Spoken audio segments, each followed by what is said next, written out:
Hope here at Crafty Hope, and welcome. I am jumping right in with another one of the Art Journal Advent prompts. This was day 21 with the prompt of peace. I will link below the Art Journal Advent was a challenge that took place on Instagram from the 1st to 24th of December. As Advents tend to run, this challenge comes from Michelle and Tamara. I'll have their links below as well.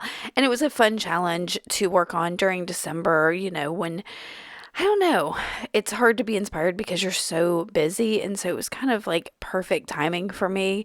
I'll admit I haven't yet finished Care December, which is also a December challenge, but it only runs like 15 days. So I'm still working on that one. But I came in this working on the prompt piece and not exactly sure what I was going to do.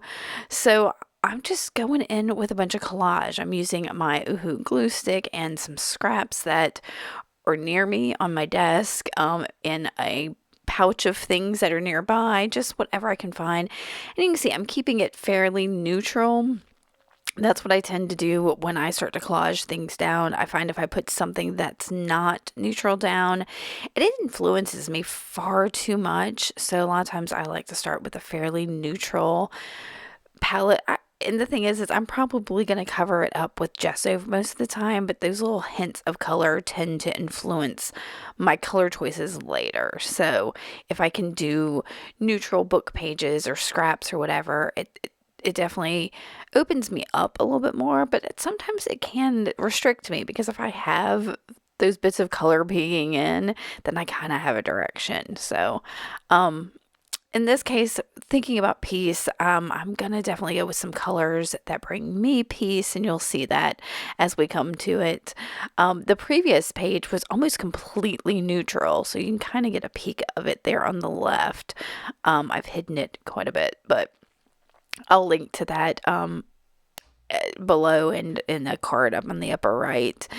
So as you can see, I do put some gesso straight on my page. It was a lot of gesso.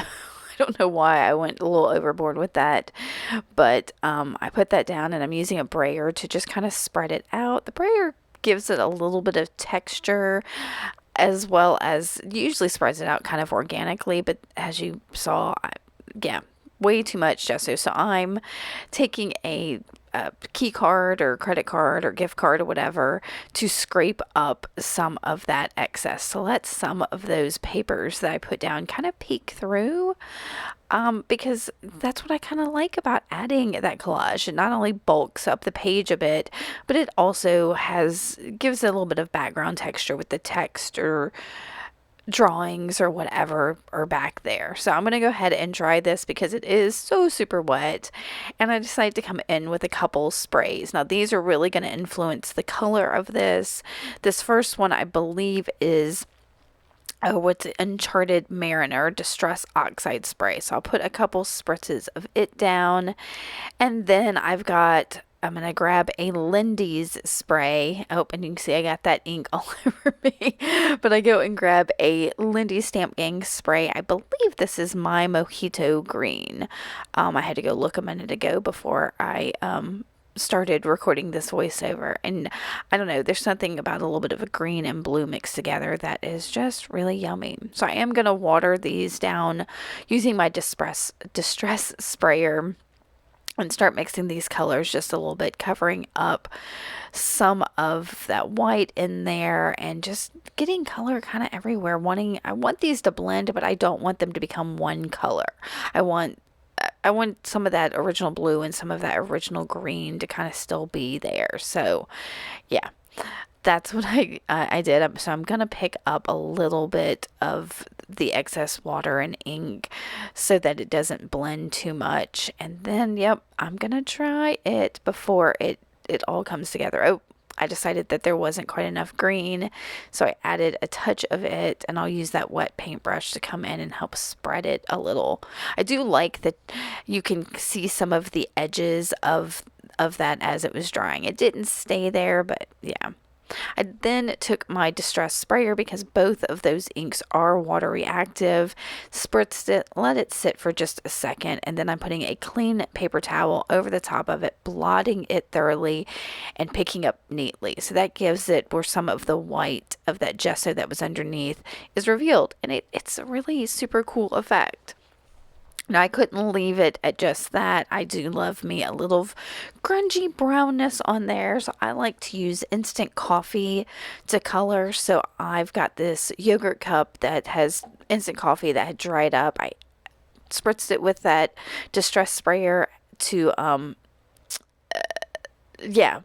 to reactivate it, and then just added some sprinkles. And so while I was moving things around on my desk, I found that little piece of a laser cut. Now that is, I believe, some graphics Duralar in white, or Durabright white, that I had cut for a stencil, and that's just the waste of it, and it keeps floating around on my desk. So I was like, you know what, this looks really beautiful on this kind of peaceful page here. And I suppose that some people might think that is like a snowy day or something. I just see it as peaceful because it's like soothing blues and greens with a little bit of brown, things that bring me peace, and then a little bit of nature in that Duralar sprig there. And I wanted to add a touch more white into this, something kind of calming and neutral. So I've got this little piece of linen tablecloth that I tore down.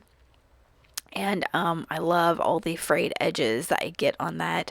And I am going to futz with this forever. So I'm leaving this in here so you can see that I don't immediately come in with these things and know, okay, this is what I'm going to do. I know exactly what I'm going to do. I knew right then I wanted those two things, and so I was thinking, okay, well, what else does the background need first? And it needed a little bit of movement. So one of my favorite ways to do that is to just use a mechanical pencil and loosely scribble around on the page.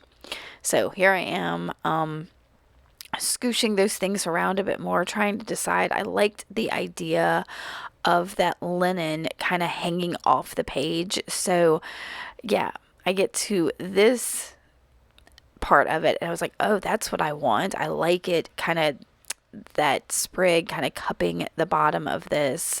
So I cut it down so I didn't have so much of that linen piece on the page. And then, yeah, I'm going to make sure those frayed edges are just the way I want them. And I'm thinking, okay, what else do I need? And I dip into some of my words that I've got from Tim Holtz. These are the Big Talk or Big Chat or something. And I was looking for the word peace, and I found it. I was really happy that was the prompt, and so I was pretty tickled that that was in there. I do ink it up a little bit just with some walnut stain distress ink on an ink blender to help it stand out on that piece of white fabric, especially since those whites aren't all the exact same shade of white. Y'all know how whites go. They're not always the same. So I'm going to have quite a few things that are different shades of white, but still that kind of like peaceful place to rest your eye. And because I was kind of just going with things that I enjoy, I decided, it's a perfect time to add in a mother of pearl button. So I pulled out one of my several jars of buttons. If you want to see some more of my button jars, I just did a vlog that in which I kind of show one of my shelves of buttons, well, my main shelf of buttons. So you can take a look at that. I'll link that below as well as up here on the right. So I pulled out that big button and decided, okay, well, I'm going to put that on there, but first I need to put all these other things down.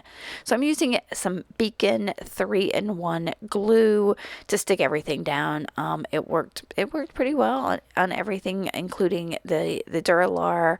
And now I am going to stitch this button on. Now I'm not sure what thread I had. I think that was just some white or off-white thread that just happened to be in my pin cushion. And so when I sew this, I'm going to make sure that that bottom button overlaps with my page so that that button part that's hanging out isn't too floppy, because I don't want that button to be so heavy that it's going to, like, I don't know, flop around off the top of this page. So I'm making sure that the button itself is, especially like I said, that bottom of the holes is getting on there. And I'm going to tie it off, and I think that's going to be about it once I get it tied. This page came together pretty quickly, especially for something I wasn't quite sure what I was going to do. But yeah, I'm super happy with it. It's super simple, and sometimes you don't have to overthink things. My word for the year is simplify, and yeah, I've got to remember that. It doesn't have to be all the things. So I hope that this year is treating you well, and I've got one more of these Art Journal Advent videos to share with you, along with other things hopefully soon. Thanks so much for watching and spending this time with me. I know your time is important, and I am tickled that you wanted to spend some of it with me. So thank you for that. I will see y'all later. Bye.